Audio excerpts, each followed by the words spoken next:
વડોદરાના પાદરામાં દુષ્કર્મના આરોપીના પરિવાર સામે ભારે રોષ જોવા મળી રહ્યો છે।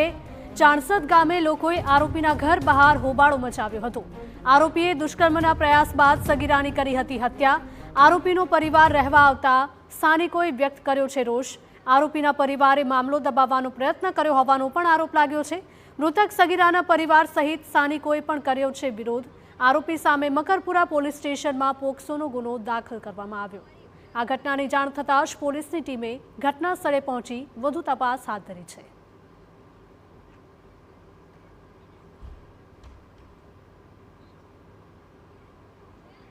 વડોદરાના મકરપુરા 2 દિવસ અગાઉ પોસ્કોની કલમ હેઠળ બળાત્કારનો ગુનો નોંધાયેલા આરોપીના ઘરની બહાર લોકોમાં ભારે રોષ જોવા મળ્યો છે। આ આરોપીએ અગાઉ પોતાના સગીર વયની ઉંમરની અંદર એક ગામની દીકરીની પણ હત્યા કરી હતી। તેના જ કારણે લોકોમાં રોષ ભભૂકી ઉઠ્યો છે।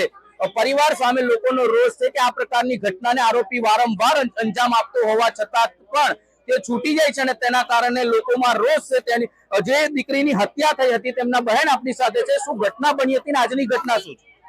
અમારે 2019 માં જે ઘટના બની હતી તે મારી બહેનને ઘરે બોલાવીને એને મારી નાખવામાં આવેલ છે। દુષ્કર્મ આચરવાની કોશિશ કરી છતાં એને મર્ડર કરી નાખ્યું છે। ત્યારબાદ એ જામીન પર છૂટી ગયો 2 વર્ષ બાદ અને વડોદરા ખાતે રહેવા ગયેલો હતો। ત્યાં બીજી 17 વર્ષની છોકરી સાથે દુષ્કર્મ આચરવાની કોશિશ કરી। એના પહેલા પણ 2-3 છોકરીઓ સાથે એને અડપલા કર્યા છે પણ છતાં એ લોકોએ બહાર નથી પાડ્યું। અને મારી તો એવી માંગ છે સરકારને કે કડકમાં કડક સજા આપે એને અને ફાંસીની અને જામીન તો એને ના જ મળવા જોઈએ એવી સરકાર। આજની શું ઘટના છે? આજની ઘટના એ છે કે એના માતા પિતા અહીંયા જે રહેવા આવ્યા છે એ અમારે જોઈએ ના, કારણ કે એ પણ ગુનેગાર છે। માતા પિતા મારા કેસમાં તો ગુનેગાર જ છે કે મારી બહેનની થયું તો તે સપોર્ટ માટેના માતા પિતા જ હતા। એટલે મારો તો એવું જ કહેવું છે કે આ લોકો ગઈકાલે રાત્રે 12 વાગે એ લોકો આવ્યા છે। મારી ગામમાં એ લોકો જોઈએ ના, સરકારને એવી માંગ છે કારણ કે મારી બી છોકરી છે। હવે તો મારી બહેન તો કહી છે પણ મારી છોકરી થોડી ખોવા માંગો છો? મારી બહેન છે એવી આજુબાજુ કેટલી દરેક છોકરીઓ છે। મારું એવું છે સરકારને કે એના માતા પિતા કે કોઈ એનું પરિવાર મારા ગામમાં ના રહેવું જોઈએ। શું કહેશો, કયા પ્રકારની ઘટના છે અને શા માટે આ બહુ ખરાબ ઘટના છે। આ ગમે જોઈએ જ ના હિંમત કેમ કરે આવવાની એને? શું અગાઉ શું ઘટના બની હતી? એ 15-16 વર્ષની છોકરીને ઘરમાં બોલાવીને ભાઈ બહેનનો સંબંધ હતો, ઘરમાં બોલાવીને પુઠ્ઠા ચડાવ છે એમ કરીને લાયો, રેપ કરવાની કોશિશ કરી। છોકરી હાથમાં ના આવી તો એને મારી નાખી, પોટલું વાળીને ધોરે દિવસે તળાવમાં તેને નાખી આવ્યો હતો। તો એના મા બાપોએ છૂપું રાખ્યું એનું અને રાતોરાત બધું કમ્પ્લીટ કરી દીધું।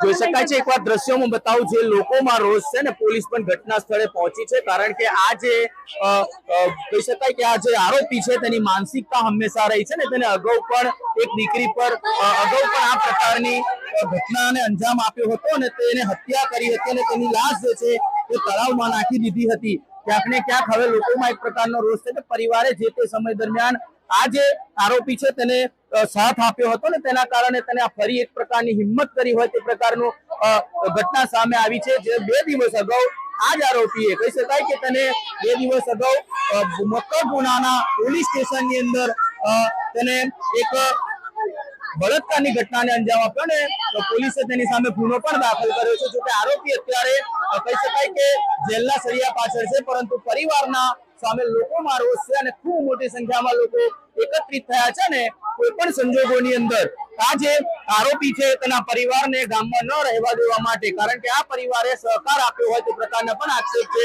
અને તેને જ કારણે લોકોમાં ભારે રોષ ભભૂકી ઉઠ્યો છે।